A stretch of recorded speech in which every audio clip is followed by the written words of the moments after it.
అనేక సంస్థల గురించి చెప్పా, నా కోసం పనిచేసిన సంస్థలు, వివిధ పార్టీ నాయకుల గురించి చెప్పా.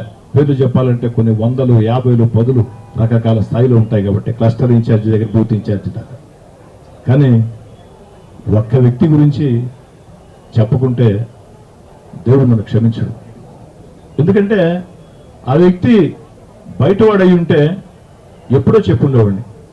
కానీ ఆ వ్యక్తి నా తల్లి కడుపున నాకు తర్వాత పుట్టినోడు.